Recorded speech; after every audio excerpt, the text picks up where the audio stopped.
National Republicans love to criticize progressives and progressive policies for crime, specifically turning cities into so-called crime-ridden cesspools.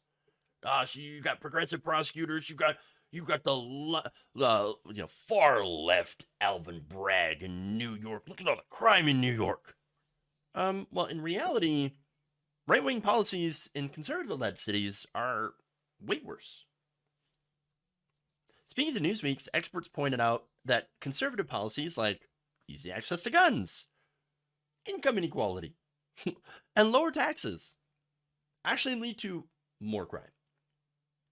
Now, wait a minute.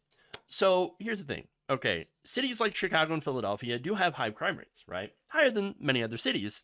However, places like New York and New York City and LA actually have crime rates either on par or lower than smaller cities led by the Republican Party. So, for example, conservative cities like Jacksonville, Florida, Tulsa, Oklahoma, and Miami all reported higher crime rates in 2021 than New York City. Now, we know during the pandemic, 2022, there was a huge increase in murder rates in, for example, New York City. And then way back down.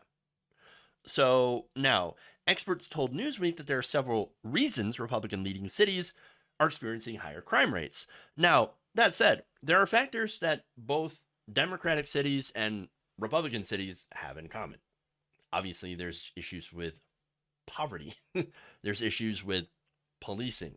And so let's get into the poverty part, okay? Now, according to Maria Cherney-Bezeo, an associate professor of criminal justice at the University of New Haven, told Newsweek that if you want to eliminate, crime, or a huge percentage of it, go after poverty. People who grow up in poverty are more likely to turn to violence when they are teenagers or young adults. Now, she said that lawmakers of both parties could seek to reduce crime by investing in social programs like daycare for children, which are the most consequential policies when it comes to the reduction of crime. So, yeah, look, it makes sense that if people are desperate, they're more likely to turn to criminal activities. That makes sense. Okay? Now, she says, I think what makes difference in the long run, some policies that alleviate poverty that are more likely to be enacted by Democratic legislators, they have an impact in the long run. So basically, she looks at some of the Democratic cities that have a little bit better safety nets and says, well, that's why they have a little bit lower crime rates than right-wing cities that do not have these higher or better safety nets. Okay. Now, Dr. Tiffany Crutcher, an executive director of the Terence Crutcher Foundation, said that a lack of investment in marginalized communities also contributes to crime, for example, in Tulsa, where her organization is based. She said, quote, a lot of the main factors that lead to crime in Tulsa is a lack of investment into communities that are marginalized. Divestment into communities, basic needs are not being met. She said investments in housing, vocational programs, mental health systems, and infrastructure would help reduce crimes. She also says that funding more policing over these services does not reduce violent crime and often results in Black communities facing disproportionately higher arrest rates over nonviolent offenses. And there are, by the way, people that, corporations, I should say, that make money off this. Think about this. They make money off incarcerating human beings. About, taking, people and their freedom away. Locking them up into a cage. There's a business that is around this. People make money from this. When you think about that, really let it set in. It's incredibly messed up. It breaks your brain. You make money off taking away people's freedom and locking them in a cage. Wow. And that's probably one of the reasons, that is one of the reasons here where you don't have this investment in reducing crime because it has turned into a business. Now, Crutcher also mentions that putting streetlights in neighborhoods can reduce crime too. by up to 29%. She also says, we need to be asking why we're okay with putting a homeless person in jail for stealing an apple, but not interested in funding food for that person in the first place. She also mentioned that research shows that community-based solutions over our punitive carceral system would have massive positive implications, not only for reduction in the instances of crime and for our collective quality of life, but also, it's also much, much deeper. Or, I'm sorry, cheaper. So, with that, I mean, she's right about all that stuff. Yeah, why don't we provide food for people? Why don't we provide housing for people? Instead, what we're doing is, and if you say, well, it's because we don't have the money. No, that money's going into policing. That money's going into the prison system. And it's making people very, very rich. So we do have the money. It's just put in the wrong places. Instead of crime prevention, it's put into reacting, reacting when crime happens. And mainly, again, it's trying to, protect property as well. So now there's more.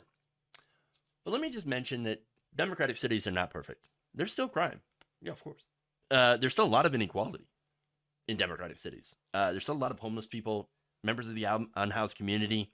There's a lot of people suffering from mental illness, addiction, so all this stuff. And look, there's activity. There's activity that allows for these black markets to flourish as well. I mean, there's a big issue, for example, people, there's stories about Los Angeles. And there's a lot of people that have had their catalytic converters stolen. So people take it and they'll melt these things down. They'll sell the materials on the black market, right? And there's oftentimes people at the top in these rings that get super rich. But they're not the ones out there doing the thefts. They're not the ones that are sawing catalytic converters off people's cars. No, the people that are actually out there committing the crimes are those that usually are suffering from substance abuse, mental illness, or just poverty. So, again, address the root issues here and what creates crime in the first place. Okay, there's more. So we've looked at, poverty, okay? But gun laws also make a huge difference. Who knew? Now, Republican states have gun ownership rates twice as high as Democratic states, and it's likely because they deregulated guns. That's why there's more gun crime in red states. There's more gun crime in, more mass shootings, more just shootings in general. Now, if you were to ask what the most dangerous city in the United States is, depending on who you ask, you'd get a bunch of different answers. Some people would say, New York City, obviously. I was watching Fox News segment, seeing it was dirty. It was poor. There's homeless people everywhere. Oh, my God. Other people would say Detroit, Chicago, Philadelphia. Turns out, no, it's Memphis. Memphis, Tennessee. Memphis is a crime rate that is 237% higher than the national average. So, Memphis also ranks 10th in gun violence. And they really don't have very strong gun laws. A big surprise, right? Now, Memphis ranks 10th in gun violence. That is behind the number 1, Mississippi, number 2, Louisiana, number 3, Wyoming, number 4, Missouri, number 5, Alabama, number 6, Alaska, 7, New Mexico, 8, Arkansas, and number 9, South Carolina. Do you see any sort of pattern here with these a lot of these states? Weird. Oh, right. The pattern is they have weak gun laws. Huh. Now, there's policing also plays a role in this, okay?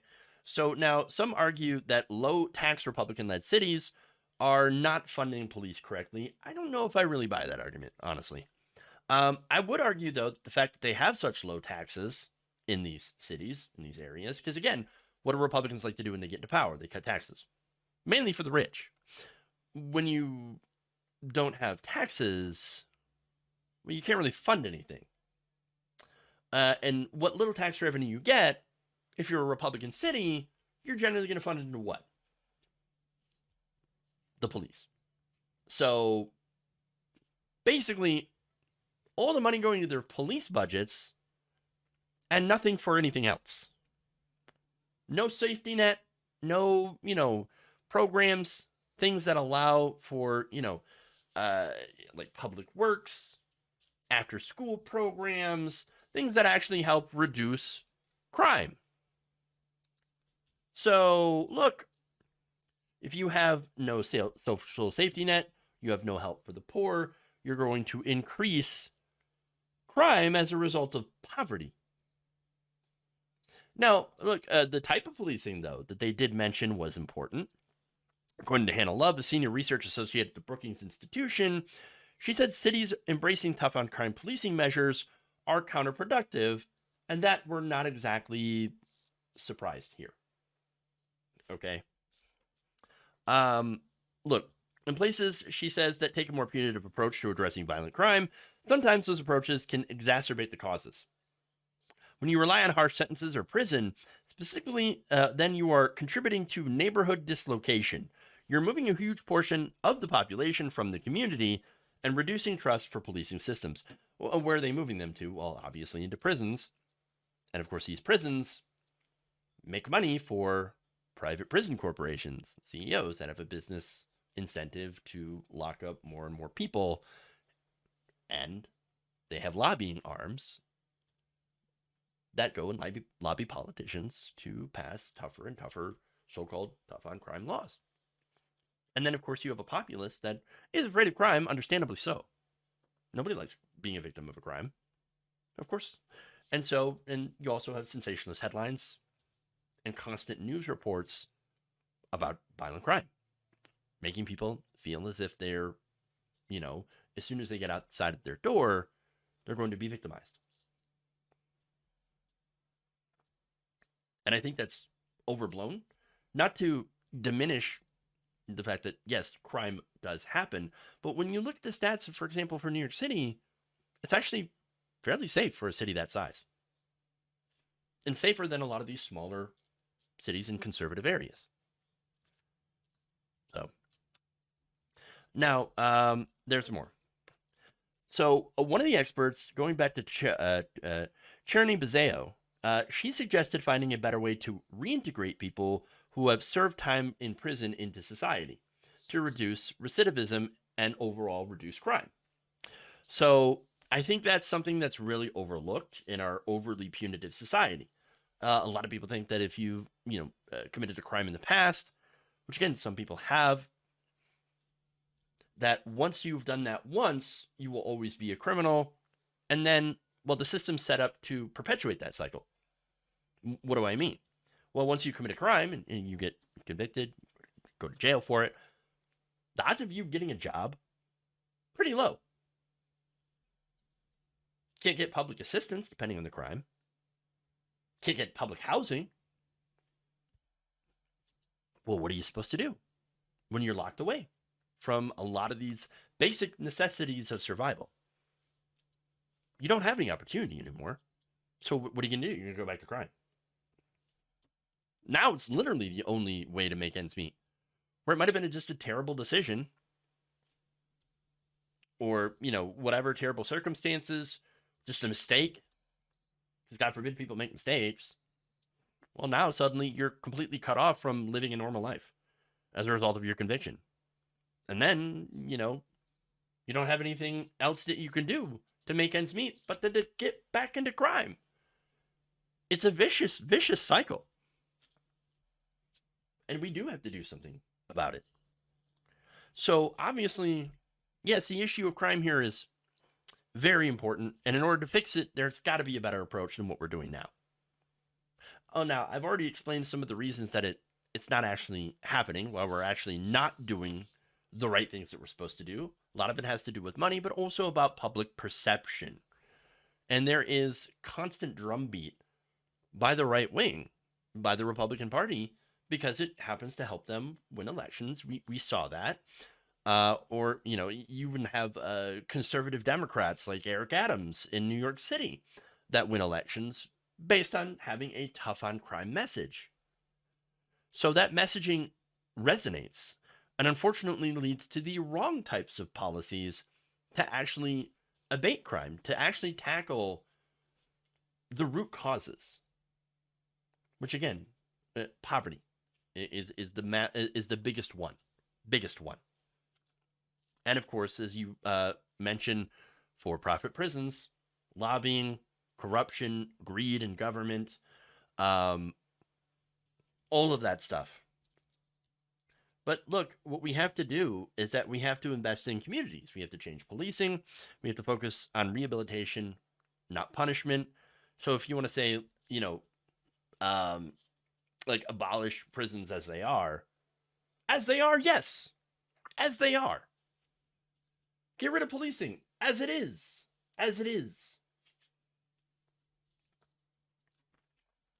But there has to be some sort of changes that are made. And yet, even though, there are issues again with Democratic-led cities, they're still apparently doing better than Republican-led cities.